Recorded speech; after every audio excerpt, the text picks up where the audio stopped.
Hello everyone, I just want to film a quick wrap up for the Contemporaryathon round 5. Excuse my poor kitty. The first challenge was to read a 2019 release. And for that I had originally picked Fame, Fate, and The First Kiss by Casey West. I am DNFing it at 192 pages. I just have no ambition to pick it back up. A lot of people DNF it, I've heard, because they're not into the whole fame stories, and I thought that might be the case for me, but it's more of the plot. Right now, it just seems like the plot's not making much movement in the middle, and it probably could have been condensed, and maybe I would have enjoyed it more. So instead, I believe, yes, I am going to count The Unhoneymooners by Christina Lauren for Rita 2019 release, and a contemporary with an illustrated cover, and the 7th challenge, read a contemporary that is loved by a member of the booktube community. A lot of people did give this 5 stars. I know Heather from Bookables loved it. I'm pretty sure Chelsea and Julie, at least Chelsea, I think, liked this too.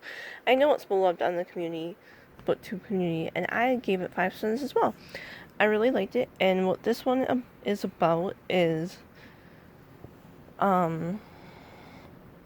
Olive ends up going on her twin sister Amy's honeymoon with his brother, with the groom's brother, and they hate each other, and it's a hate-to-love romance. It's cute.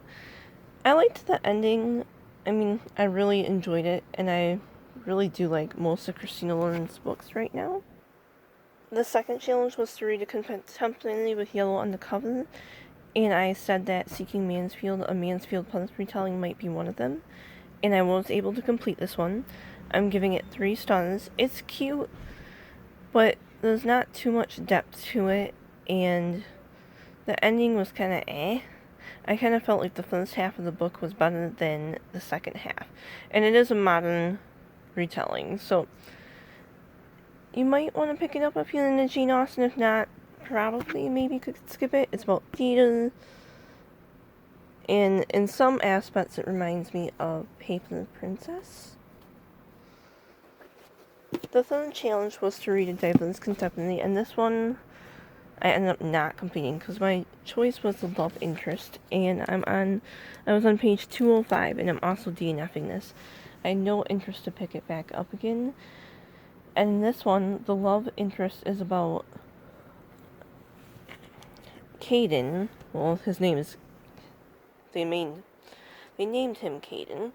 He is a love interest, and he is trained at the love interest compound where he competes. He's a nice, and he competes against a bad for a girl's attention, and whoever loses dies or has to play a different role. And they're fed the lines of, and they're not really who they are.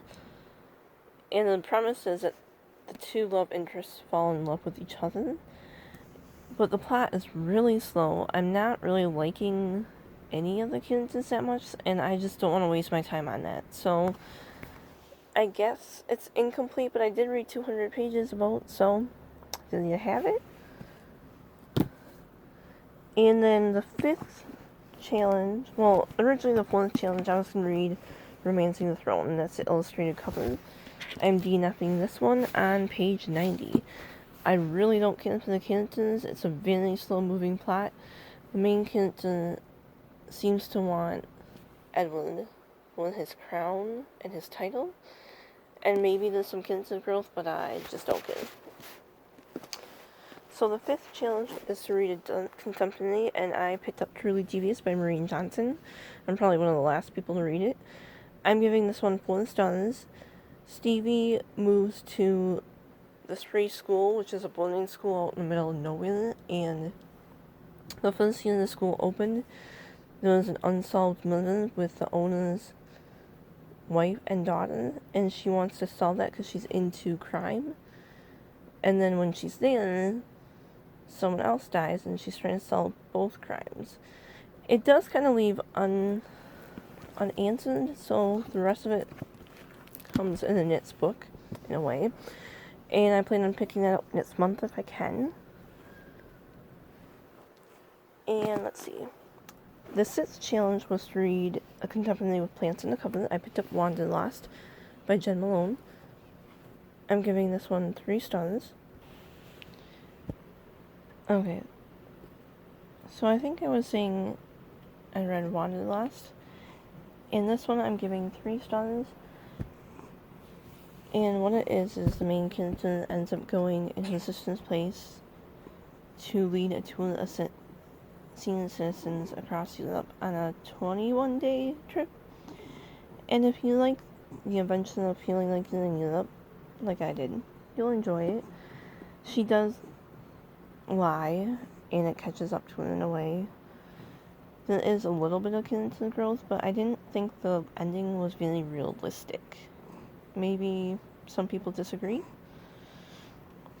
And the last book I had set out to read was Red, White, and Royal Blue for the recommended that's beloved by a member of the community. I only made it to page 30. But I am going to try to read it hopefully in the next few days. So maybe I'll have a review up. Maybe not, if I have a lot to say about it. Alright, there you have it. I managed to complete 4 of the books, which I know is kind of sad, with some DNFs and everything, but life happens. It is what it is. How did your reading go? Sorry, the cat keeps knocking my phone. Thanks for watching and have a great day.